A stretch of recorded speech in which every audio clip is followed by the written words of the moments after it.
Video को आगे बढ़ाने से पहले एक जरूरी इन्फॉर्मेशन देना चाहूंगा कि मैं अनअकैडमी पर भी पढ़ा रहा हूँ। अनअकैडमी इंडिया का लार्जेस्ट लर्निंग प्लेटफॉर्म है। अगर आप प्रिपेयर कर रहे हो क्लास 11th के लिए, 12th के लिए, वरीड हो school exam, board exam, JEE, NEET के लिए, सो डोंट वरी, इन सभी कैटेगरीज से रिलेटेड मैं रेगुलर वीडियोस अपलोड करता हूँ। एंड जो वीडियोस होती हैं वो कैसे होती हैं, पहले मैं कंसेप्ट कराता हूँ, फिर उससे रिलेटेड एनसीईआरटी के क्वेश्चन, बोर्ड के लिए प्रीवियस 10 ईयर के क्वेश्चन, और हर एक कंसेप्ट के बाद उससे रिलेटेड प्रीवियस 40 ईयर के एमसीक्यूज होते हैं जेईई एंड नीट के लिए। एंड सभी वीडियो लेक्चर्स को आप फ्री में देख सकते हो अनअकैडमी पर, वो एड फ्री हैं। बड़ा फायदा ये रहता है वहां पे। एंड सबसे जरूरी बात कि आप उन सभी वीडियोस के नोट्स को पीडीएफ फॉर्म में फ्री में डाउनलोड कर सकते हो। एंड क्या है, कलर्ड नोट्स हैं, हैंड रिटन नोट्स हैं। आप ना भी चाहोगे तब भी आपका पढ़ने का दिल करेगा। तो सभी चैप्टर्स की वीडियोस का लिंक मैंने डिस्क्रिप्शन में डाल दिया है। लिंक ओपन कीजिए, फॉलो कीजिए एंड वीडियोस का फायदा उठाइए। मिलते हैं अनअकैडमी पर। हेलो एवरीवन, वेलकम करता हूं मैं भारत पंचाल अगेन आप सबका हमारी नई वीडियो में भारत केमिस्ट्री क्लासेस के यूट्यूब चैनल पर। कैसे हो सब? होप कि सभी बहुत बढ़िया हो एंड बहुत अच्छे से चल रही है आपकी लाइफ, पढ़ाई, सब कुछ। मैं हूं आपके साथ, डोंट वरी, पढ़ाई अच्छे से हो जाएगी। ओके, तो आज हम लोग पढ़ने वाले हैं valence bond theory. Chemical bonding and molecular structure कर रहे हैं हम। उसमें आज हम पढ़ेंगे वैलेंस बॉन्ड थ्योरी, जो कि फेमस है वीबीटी के नाम से। एंड इसको हम एटॉमिक ऑर्बिटल थ्योरी भी बोलते हैं, एटम्स के ऑर्बिटल की थ्योरी भी बोलते हैं। एक होती है मॉलिक्यूलर ऑर्बिटल थ्योरी, वो अलग है। ये है एटॉमिक ऑर्बिटल थ्योरी। ओके, अगली बात मैं आपको बताता चलूँ कि इस वीडियो में हम पहले तो इसकी सारी पॉइंट्स समझेंगे कि वैलेंस बॉन्ड थ्योरी में क्या कहा क्या गया था, फिर इसके पॉइंट्स को अप्लाई करेंगे, फिर इसके बाद हम सिग्मा पाई बॉन्ड समझेंगे, बहुत अच्छे से सिग्मा पाई बॉन्ड का डिफरेंस समझेंगे। एंड फिर हम समझेंगे कि अगर कभी हमें सिग्मा और पाई बॉन्ड की कैलकुलेशन करनी है तो वो कैसे हमने कैलकुलेट करना है। ठीक है, तो बहुत बढ़िया रहने वाली है आज की वीडियो। आपने कोशिश करनी है कि एंड तक देखो, सो दैट कि आपके सारे के सारे डाउट्स क्लियर हो जाएं। ठीक है, बीच में एक दो बार आपको ऐसा लग सकता है कि यार ये तो थोड़ा मुश्किल हो रहा है, बट मैं आपको ये कहूँगा एंड तक देखना, आपके सारे डाउट्स क्लियर हो जाएंगे। चलिए, पहली बात तो ये है कि देखो, ये थ्योरी मतलब कई सारे साइंटिस्ट का इसमें रोल था।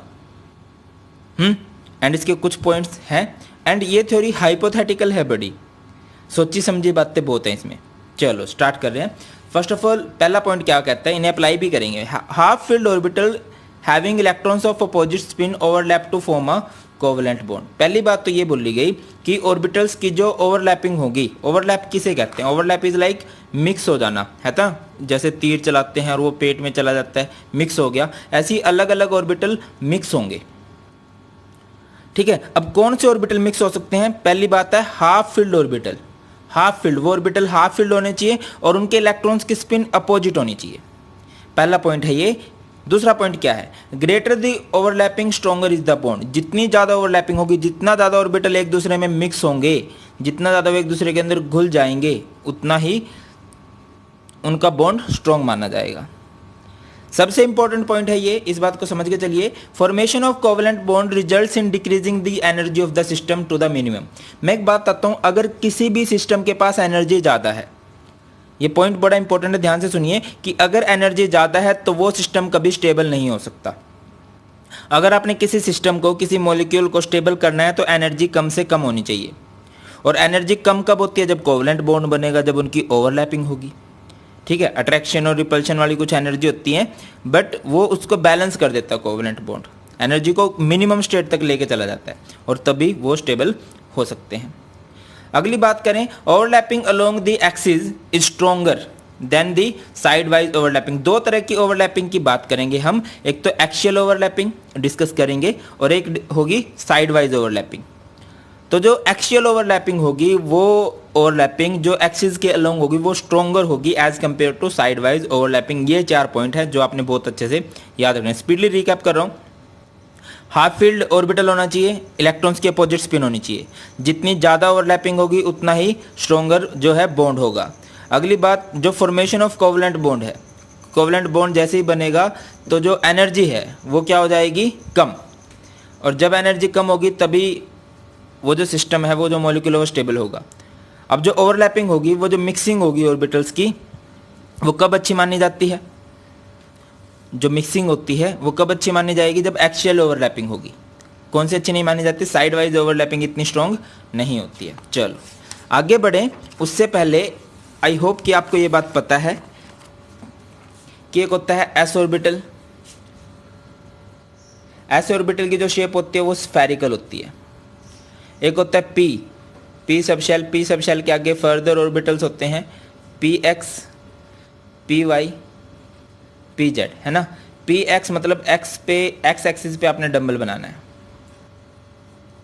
वाई में पी वाई एक्सिस पे आपने डंबल बनाना है, एंड जेड में आपने जेड एक्सिस पे डंबल बनाना है। बाकी आप इनको कंबाइन करके कुछ ऐसे भी लिख सकते हो, लिखना चाहो तो। ये एक्स एक्सिस, सॉरी ये वाई एक्सिस, ये एक्स एक्सिस एंड ये आपका जेड एक्सिस, इस तरह से शेप होती है।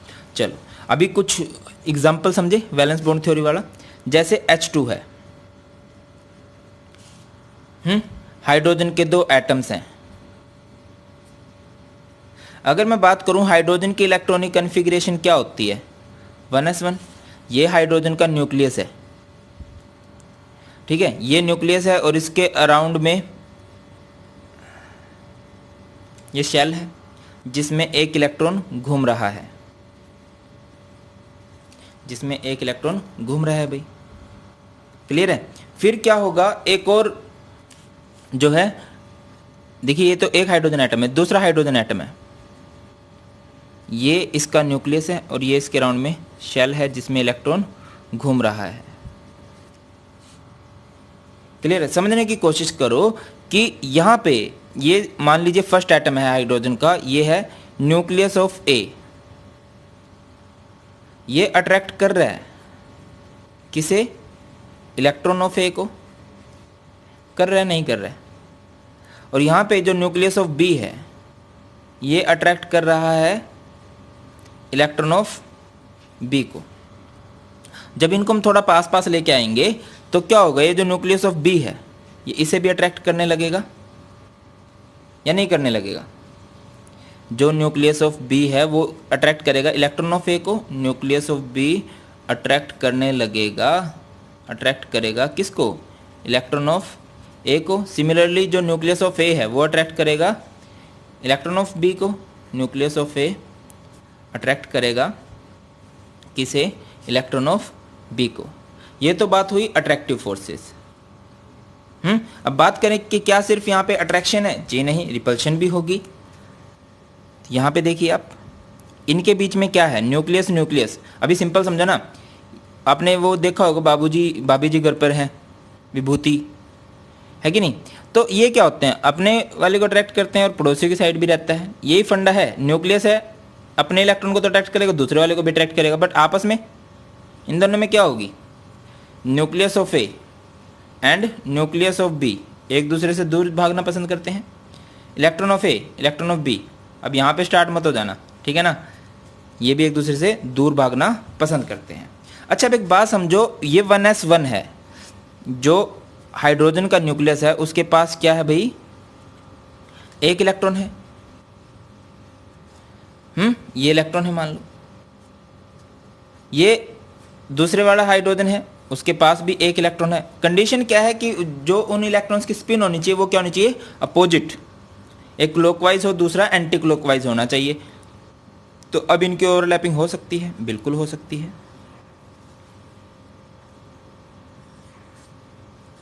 करवा दी, ठीक है। एक क्या है, ये क्या है, अपोजिट स्पिन में है इस तरह से, और ये क्या होगी, इसकी ओवरलैपिंग होगी और इस तरह से आपका H2 मॉलिक्यूल बन जाता है। इस तरह से एक्चुअल में H2 का मॉलिक्यूल बनता है। अभी देखो एक्चुअल में देखिए बॉन्ड ये कोवलेंट है बट इनमें फोर्स इलेक्ट्रोस्टैटिक है। कैसे, ये नेगेटिव चार्ज है और ये क्या है, पॉजिटिव है, अपोजिट चार्ज हैं, अट्रैक्ट करके रखते हैं, दैट्स वाई ये अच्छे से एग्जिस्ट कर रहा है। अट्रैक्टिव फोर्स ज़्यादा है रिपल्सिव फोर्स से, दैट्स वाई वो एक दूसरे के साथ जुड़े हुए हैं। एक क्वेश्चन ये बनता है कि क्या हीलियम का मॉलिक्यूल पॉसिबल है, आप अपनी तरफ से आंसर करना कि हीलियम 2, हीलियम का मॉलिक्यूल पॉसिबल है, बना के देख लो। हीलियम के पास क्या होंगे, ये हीलियम का न्यूक्लियस है, इसके पास 2 इलेक्ट्रॉन्स हैं। दूसरा हीलियम का एटम है, उसके पास भी 2 इलेक्ट्रॉन्स होंगे। क्या ये पॉसिबल होगा? यहीं पे बात खत्म हो जाती है। हाफ फिल्ड ऑर्बिटल होना चाहिए, फुली फिल्ड नहीं। अगर कोई फुली फिल्ड है तो वहाँ पे तो बॉन्डिंग बन ही नहीं सकती, वहाँ पे तो कोई चीज़ पॉसिबल ही नहीं है। क्लियर है? चलो, तो ये बात हो गई। 3 पॉइंट थे। पहली बात कि हाफ फील्ड की ओवरलैपिंग होगी, ओवरलैपिंग जितनी ज़्यादा होगी बॉन्ड उतना ही ज़्यादा स्ट्रॉन्ग होगा। तीसरी बात थी कि जब ये कोवलेंट बॉन्ड बनता है तो एनर्जी मिनिमम करता है और स्टेबल करता है। फिर हमने 2 तरह की ओवरलैपिंग के बारे में सुना। एक होती है axial overlapping, overlapping along axis, जिसे हम लोग क्या कहते हैं, head to head overlapping, head to head overlapping. ठीक है। और दूसरी ओवरलैपिंग कौन सी होती है भाई? दूसरी ओवरलैपिंग होती है साइड वाइज ओवरलैपिंग। तो यहीं से निकल के आया सिग्मा बॉन्ड, और ये कौन सा बॉन्ड होता है भैया? आपका पाई बॉन्ड होता है। जिसमें हेड टू हेड ओवरलैपिंग होती है वो होता है सिग्मा बॉन्ड, और जिसमें साइड वाइज ओवरलैपिंग होती है वो होता है पाई बॉन्ड। देखो भाई, एक सुपर हाइपोथेटिकल कंसेप्ट है, आपने इमेजिन करके चलना है। ठीक है, कोशिश करेंगे अच्छे से इसको एक्सप्लेन करने की, डोंट वरी। चलो, अगर मैं बात करता हूँ, देखिए एस के ऑर्बिटल हैं तो वो ओवरलैप करेंगे, कुछ इस तरह से ओवरलैपिंग होगी उनकी, वो एक दूसरे में इस तरह से मिक्स हो जाएंगे। ये हेड से हेड ही मिले हैं। एक सिग्मा है और दूसरा पी है, कुछ भी हो सकता है, वो P X, P Y, P Z, उनकी ओवरलैपिंग हुई तो इसके एक लोब से मिक्स होगा। दोनों लोब्स के साथ मिक्स नहीं हो सकता एक टाइम में एस कभी भी, तो हुआ। चलिए, ये भी बहुत अच्छी ओवरलैपिंग हो गई। अगली बात समझे तो पी के बीच में भी हो सकती है, पी का एक लोब पी के दूसरे लोब से। ठीक है, इनकी ओवरलैपिंग करके दिखा दो। चलिए, ये भी करके दिखा दिया। अब एक बात याद रखना कि एक्चुअल में जो पी ओवरलैपिंग होती है और सिग्मा बॉन्ड बनता है वो पी जेड की ओवरलैपिंग पॉसिबल होती है।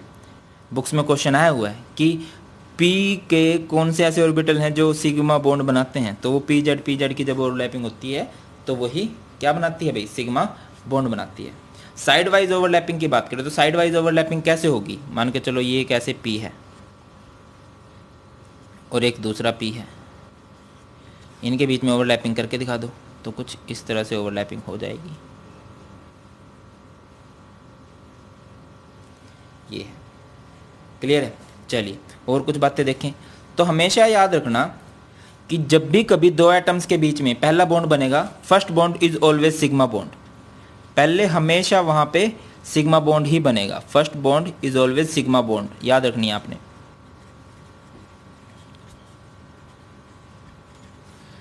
पाई बॉन्ड कभी भी फर्स्ट बॉन्ड नहीं हो सकता। पाई बॉन्ड कब बनेगा? Pi bond is formed between 2 atoms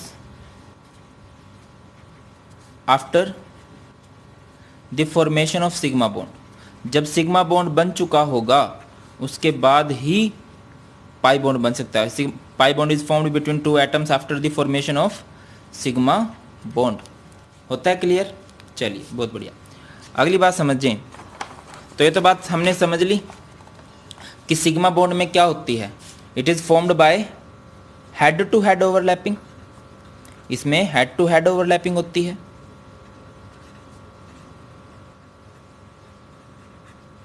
head से हेड मिक्स होते हैं। और इसमें क्या होती है भाई? एक्चुअल में it is formed by the side wise overlapping of orbital. इसमें साइड वाइज ओवरलैपिंग होती है।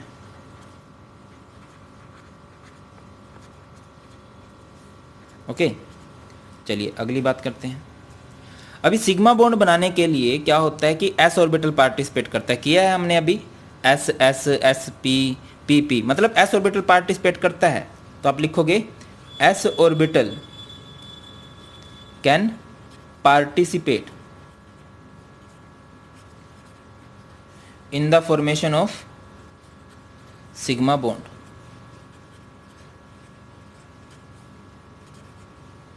In the formation of sigma bond. और पाई बॉन्ड की बात करें, पाई बॉन्ड में कभी भी एस ऑर्बिटल नहीं आएगा। तो आप क्या लिखोगे? S orbital can't participate in the formation of sigma bond in the formation of sigma bond. Sorry pi bond की बात कर रहे हैं ना। ओके, अभी देखो भाई, जब हेड टू हेड ओवरलैपिंग होगी ना तो बहुत अच्छे से ओवरलैपिंग होगी। तो आप क्या लिखोगे, overlapping is large in sigma bond, so sigma bond is a strong bond, overlapping is large so sigma bond is a strong bond. एक एक पॉइंट बहुत काम आने वाला है आपका। और इसमें बात करें ओवरलैपिंग क्या होती है, ओवरलैपिंग बहुत कम एरिया के अंदर हुई है, तो overlapping is small, so pi bond is a weak bond, weak bond. अगली बात करें, अगली बात करते हैं, तो sigma bond is less reactive. जो सिग्मा बॉन्ड होता है वो बहुत कम रिएक्शन करते हैं, क्योंकि स्ट्रॉन्ग बॉन्ड है, स्ट्रॉन्ग बॉन्ड को तोड़ना बहुत मुश्किल हो जाता है, तो रिएक्शन बहुत कम होती हैं। और पाई बॉन्ड एक वीक बॉन्ड है, तो उसको तोड़ना आसान है, तो pi bond is highly reactive.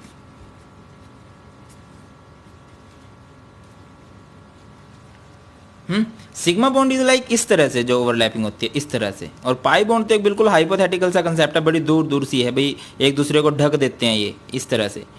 तो इसमें ना फ्री रोटेशन पॉसिबल नहीं होती पाई बॉन्ड में, अगर फ्री रोटेशन आप करोगे तो वो बॉन्ड टूट जाएगा। तो आप क्या लिखोगे, फ्री रोटेशन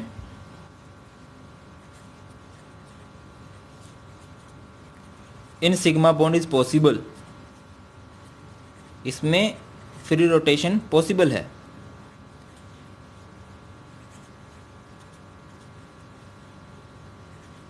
और इसमें no free rotation is possible.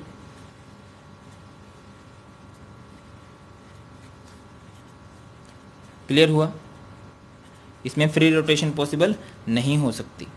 अगली बात करते हैं, तो सिग्मा बॉन्ड की अगली बात समझिए आप ध्यान से, कि इसमें ओवरलैपिंग सिर्फ एक जगह हो रही है। देखो ना, ओवरलैपिंग सिर्फ एक जगह होती है, तो जहाँ पे ओवरलैपिंग हो रही है इलेक्ट्रॉन वहीं पे चले जाएंगे। तो आप क्या लिखोगे, ओनली वन इलेक्ट्रॉन क्लाउड इन सिग्मा बॉन्ड। सिग्मा बॉन्ड में क्या होता है, ओनली वन इलेक्ट्रॉन क्लाउड होता है, और इसमें दो जगह ओवरलैपिंग हो रही है, तो आप क्या लिखोगे, टू इलेक्ट्रॉन क्लाउड्स। यहाँ पे दो इलेक्ट्रॉन क्लाउड्स एग्जिस्ट करते हैं। अगली बात करते हैं, तो हमेशा हमेशा याद रखना, मैंने आपको बताया है कि जो पहला बॉन्ड होगा वो सिग्मा बॉन्ड होगा। तो सिग्मा बॉन्ड होगा तो पहला बॉन्ड हमेशा, तो सिंगल बॉन्ड भी हो सकते हैं। तो sigma bond can exist independently. आप लिख सकते हो, sigma bond can exist independently. Sigma bond अकेला एग्जिस्ट कर सकता है।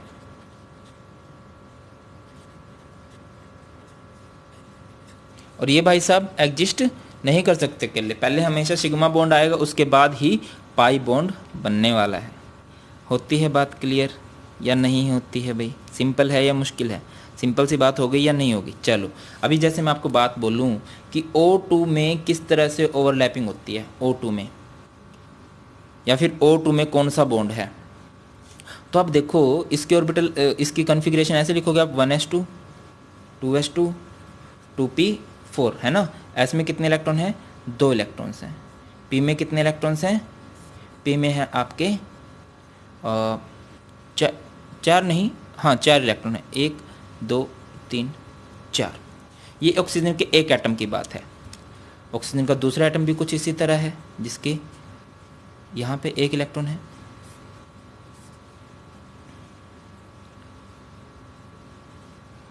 इस तरह से अब देखो, ये P है, ये P है, ये P है, ये P है, तो यहाँ पे जो ओवरलैपिंग होगी वो किस तरह से होगी? पहला जब P मिक्स होता है, पहला जब P मिक्स होता है तो कुछ इस तरह से क्या हो जाती है अभी, सिग्मा बॉन्ड बनता है, पता है ना। तो पहला बॉन्ड तो यहाँ पे क्या बन गया, सिग्मा बॉन्ड बन गया, पीछे भी उससे एक बात है। और दूसरे वाले में क्या होगा, दूसरे वाले में देखिए कुछ इस तरह से आप करके दिखाओगे, दूसरे वाले में कुछ इस तरह से करके दिखाओगे, देखो ये है साइड वाइज ओवरलैपिंग। अभी देखो लग तो नहीं रही ना, हो रही है, इसी वजह से पाई बॉन्ड को एक वीक बॉन्ड माना जाता है। और देखो इसको अगर मैं इनकी बात करूँ तो इनको घुमा सकते हो, सिग्मा बॉन्ड को आप घुमा सकते हो, बट ये जो बॉन्ड है पाई बॉन्ड जो है इसको आप घुमा नहीं सकते, जैसे आप घुमाने लगोगे ये टूट जाएगा। क्लियर है। अगर मैं बात करता हूँ HF में किस तरह से होती है बॉन्डिंग, HF हाइड्रोजन में की कन्फिग्रेशन क्या है, हाइड्रोजन की कन्फिग्रेशन है 1s1 है ना, और फ्लोरीन की क्या है, फ्लोरीन की कन्फिग्रेशन अगर आप करोगे 2s में 2 हैं और इसके P में कितने इलेक्ट्रॉन्स हैं, P में इलेक्ट्रॉन्स हैं इसके 5, 1 2 3 4 और ये 5। तो जैसा कि हमने पहली ही कंडीशन पढ़ी है कि ओवरलैपिंग जो होगी वो किस तरह से होगी, वैकेंट ऑर्बिटल ही पार्टिसिपेट कर सकते हैं।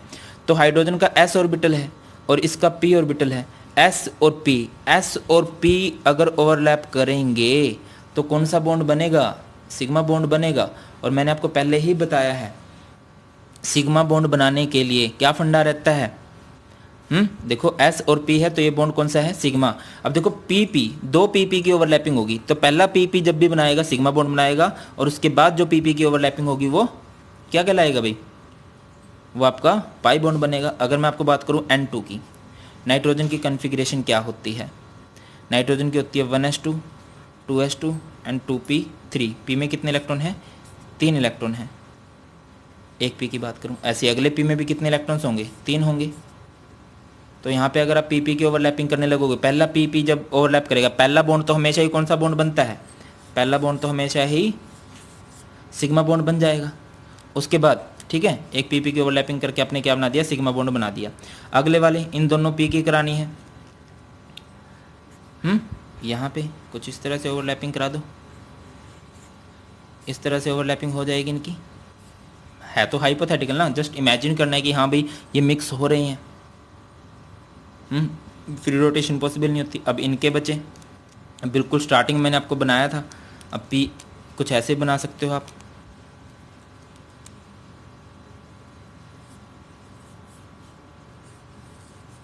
तो अभी इनकी ओवरलैपिंग करवा दो। और जब साइड वाइज ओवरलैपिंग होती है तो कौन सा बॉन्ड बनता है, तब आपका पाई बॉन्ड बना करता है। क्लियर हो गया। चलो अब पेपर में बड़ा फेमस क्वेश्चन बनता है कि आप लोग कीजिए calculation of sigma and pi bond, ये भी बड़ा फेमस क्वेश्चन बनता है, calculation of sigma and pi bond. तो इसमें क्या मुश्किल है भाई, आसान सा ही तो है, बस आपको थोड़ा सा ये पता लगाना है कि हो किस तरह से रही है बॉन्डिंग। देखो अगर सिंगल बॉन्ड है, कोई भी जो बॉन्ड होगा उसमें एक बॉन्ड तो सिग्मा ही होगा, तो उसमें तो एक सिग्मा हो गया। डबल बॉन्ड है तो उसमें एक सिग्मा होगा एक पाई होगा। अगर ट्रिपल बॉन्ड है तो उसमें एक सिग्मा होगा और 2 बॉन्ड पाई हो जाएंगे। क्लियर है। अगर कोई आपसे पूछे कि कुछ इस तरह से आपको स्ट्रक्चर दिया गया, C डबल बॉन्ड ऐसे H H H H, आपसे पूछ लिया जाए बताओ इसमें कितने सिग्मा बॉन्ड है कितने पाई बॉन्ड है, तो हर जगह एक सिग्मा होता है, तो काटते चलो 1 2 3 4 5, 2 एटम्स के बीच में जितने बॉन्ड है वहाँ से हर बार एक एक काट दो। तो एक और जरूरी इन्फॉर्मेशन आप सभी के लिए, जो बच्चे प्रिपेयर कर रहे हैं जेईई मेंस के लिए, जेईई एडवांस के लिए, आप 11th क्लास में हो, 12th क्लास में हो या ड्रॉपर्स हो और सोच रहे हो कि हम ज्यादा फीस नहीं अफोर्ड कर सकते, देन आपको जरूर ज्वाइन करना चाहिए अनअकैडमी प्लस। 2000 पर मंथ के अराउंड आपकी फीस पड़ेगी, उससे भी कम पड़ेगी अगर आप रेफरल कोड यूज करते हो, भारत पंचाल 92 आपने रेफरल कोड यूज करना है। फायदा क्या होगा, 30+ hours of live class everyday. अभी देखिए एक दिन में 24 ही घंटे होते हैं, बट आपको 30+ आवर्स, आपके पास ऑप्शन है। देखिए 49+ टॉप एजुकेटर्स आपको पढ़ाएंगे, आपकी मर्जी है कि हाँ फिजिक्स आप जिनके पास पढ़ना चाहते हो, हाँ 2-3 टीचर सिलेक्ट कर लिए, जितनों के भी पास पढ़ना चाहते हो, केमिस्ट्री जितने टीचर्स के पास पढ़ना चाहते हो, मैथ जितने टीचर्स के पास पढ़ना चाहते हो, बहुत सारे टीचर कोटा से हैं। ठीक है। अगली बात मैं करूं तो मॉक टेस्ट होंगे, जिससे आपको अपने लेवल का पता लगेगा कि कहाँ स्टैंड करो। डाउट सेशन है, ऐसा नहीं है कि सिर्फ वीडियो देखनी है और समझ में आया ठीक है, नहीं आया नहीं सही, तो आप टीचर से क्वेश्चन पुट कर सकते हो जितने भी आपके डाउट्स हैं। आपको स्टडी मटेरियल मिलने वाला है रेगुलर, एंड जो पढ़ाया जाता है वो इंग्लिश और हिंदी दोनों ही लैंग्वेज के अंदर पढ़ाया जाता है। तो ये बिल्कुल बेस्ट अपॉर्चुनिटी है आप सभी के लिए। ठीक है, बहुत थोड़ी सी फीस में बहुत ज्यादा फायदा मिलने वाला है, जरूर ज्वाइन करना चाहिए आप सभी को। बॉन्ड कट चुके हैं तो 5 क्या हो गए, सिग्मा, और जो बॉन्ड अनकट है वो क्या हो गया भाई, पाई बॉन्ड हो गया। क्लियर हो रही है बात, नहीं हो रही है? चलो अगर मैं आपको बोलूँ सी ट्रिपल बॉन्ड ऐसे और ऐसे एच एच है, इसमें बताइए किस तरह से कितने सिग्मा हैं कितने पाई हैं, बताओ आप। तो हर दो एटम्स के बीच में से एक बॉन्ड काट दो, 1 2 3, तो क्या हो गए 3 सिग्मा हो गए। जो अनकट बचे हैं वो आपके पाई हो जाएंगे, 2 बॉन्ड पाई हो गए। क्लियर है कि नहीं। अगली बात करें, ये भी बड़ा फेमस एग्जाम्पल बनता है। अच्छा देखो आपको कुछ ऐसे दे रखा, मान के चलो C2CN2। अब ये थोड़ा सा ना जब आपकी ऑर्गेनिक अच्छी होगी तब आपको समझ में आएगा। C2 का मतलब 2 कार्बन की आपस में बॉन्डिंग है, और इनके साथ CN2 CN2 नहीं है एक्चुअल में CN4 है।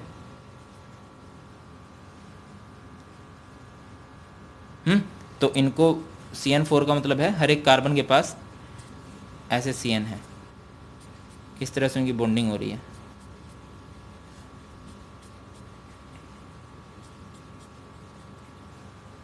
और उनके बीच में डबल बॉन्ड। अब बताओ कैलकुलेट हो सकता है नहीं हो सकता है, बताइए। बहुत आसान है, हर जगह से एक एक बॉन्ड काट दो। 1 2 3 4 5 6 7 8 9 बॉन्ड सिग्मा हो गए। और जो बॉन्ड अनकट बचे हैं देखो 2 2 4 1 5 2 7 और 2 9 बॉन्ड यहाँ पे क्या हो गए हैं, पाई हो गए हैं। क्लियर है। अगली बात करते हैं बेंजीन की। बेंजीन कुछ इस तरह से होता है। अच्छा एक बात आता चलो, हाइड्रोजन एक सिग्मा बॉन्ड ही बनाता है, तो अगर कहीं पे आपको हाइड्रोजन दे रखा तो आप उसका बॉन्ड खोल के ना भी लिखो, उसका सिद्धि बॉन्ड भी कैलकुलेट कर सकते हो। H H H H H H। आप सब ने मुझे कमेंट सेक्शन में बताना है कि इसमें कितने सिग्मा बॉन्ड हैं और कितने पाई बॉन्ड हैं। ये बेंजीन है, इससे रिलेटेड क्वेश्चन बनता है। तो ये था जी अपना वैलेंस बॉन्ड थ्योरी वाला कंसेप्ट, सिग्मा पाई बॉन्ड वाला कंसेप्ट। आई होप कि रिवाइज कराने की ज़रूरत नहीं है, और अगर आप बोल रहे हो तो मैं एक बार स्पीडली रिकैप करवा देता हूँ कि क्या किया है हमने सिग्मा बॉन्ड में और पाई बॉन्ड में। देखिए सबसे पहली बात हमने मेन पॉइंट पढ़े कि क्या थी वैलेंस बॉन्ड थ्योरी। उन्होंने बोला हाफ फील्ड ऑर्बिटल जिनके पास इलेक्ट्रॉन्स होंगे और वो भी अपोजिट स्पिन वाले, वही पार्टिसिपेट करेंगे कोवेलेंट बॉन्ड बनाने के लिए, वही ओवरलैप करेंगे, वही एक दूसरे में मिक्स होंगे। जितनी ज़्यादा ओवरलैपिंग होगी बॉन्ड उतना स्ट्रोंगर होगा। कोवेलेंट बॉन्ड हमेशा एनर्जी कम करता है, और एनर्जी कम इस तरह से, देखिए एनर्जी कम होगी तभी वो स्टेबल होगा। अगली बात हमने की जो ओवरलैपिंग अलोंग द एक्सिस होती है, जो side head to head overlapping होती है वो स्ट्रॉन्ग होती है देन साइड वाइज ओवरलैपिंग। तो सिग्मा बॉन्ड स्ट्रॉन्ग होता है पाई बॉन्ड से, ये बात हमने की। फिर हमने एग्जांपल समझने की कोशिश की कि H2 में ओवरलैपिंग किस तरह से होती है।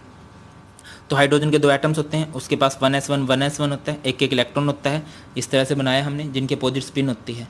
तो इस तरह से इनके बीच में इलेक्ट्रोस्टैटिक फोर्स दिखाई जा सकती है। न्यूक्लियस पे पॉजिटिव चार्ज और इलेक्ट्रॉन्स पे नेगेटिव चार्ज है। ये हमने डिस्कस किया कि कहाँ कहाँ पे अट्रैक्शन हो रही है, कहाँ कहाँ पे रिपल्शन हो रही है। उसके बाद हमने पढ़ा सिग्मा और पाई बॉन्ड कैसे बनते हैं। हेड टू हेड ओवरलैपिंग होती है, SS ओवरलैप हो, SP ओवरलैप हो या PP की ओवरलैपिंग हो तो सिग्मा बॉन्ड बनता है, और PP की ओवरलैपिंग हो वो भी साइड वाइज तो वो पाई बॉन्ड बनता है। हमेशा याद रखना है कि पहला बॉन्ड जब भी बनेगा वो सिग्मा बॉन्ड होगा। सिग्मा बॉन्ड के बाद जो बॉन्ड बनता है वो पाई बॉन्ड होता है 2 एटम्स के बीच में। ये हेड टू हेड ओवरलैपिंग से बनता है सिग्मा बॉन्ड, और pi bond side wise overlapping से बनता है। सिग्मा बॉन्ड बनाने में S ऑर्बिटल पार्टिसिपेट करता है, P भी करता है, बट इसमें सिर्फ P करता है, S पार्टिसिपेट नहीं करता। सिग्मा बॉन्ड में ओवरलैपिंग लार्ज होती है, इसी वजह से सिग्मा बॉन्ड स्ट्रॉन्ग बॉन्ड होता है। ज़्यादा एरिया में 2 ऑर्बिटल मिक्स हो जाते हैं तो उनके बीच की बॉन्डिंग स्ट्रॉन्ग हो जाती है। इसमें बहुत थोड़े एरिया के अंदर मिक्स हो पाते हैं, या कह लीजिए वो भी हाइपोथेटिकल मान के चलते हैं, तो बहुत वीक बॉन्ड होता है pi bond. Sigma bond less reactive है, क्योंकि स्ट्रॉन्ग बॉन्ड है उसको तोड़ना बहुत मुश्किल है, तो उसकी रिएक्शन बड़ी मुश्किल से होती हैं। पाई बॉन्ड बहुत ज़्यादा रिएक्टिव होता है।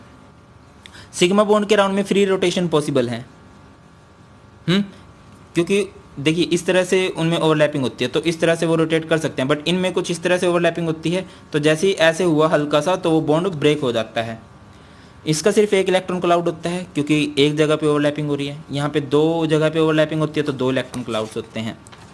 इसके बाद हमने समझा कि सिग्मा बॉन्ड अकेला एग्जिस्ट कर सकता है, क्योंकि पहला बॉन्ड हमेशा सिग्मा बनता है, और जहाँ पे भी सिंगल बॉन्ड होगा मतलब वहाँ पे सिर्फ सिग्मा बॉन्ड है।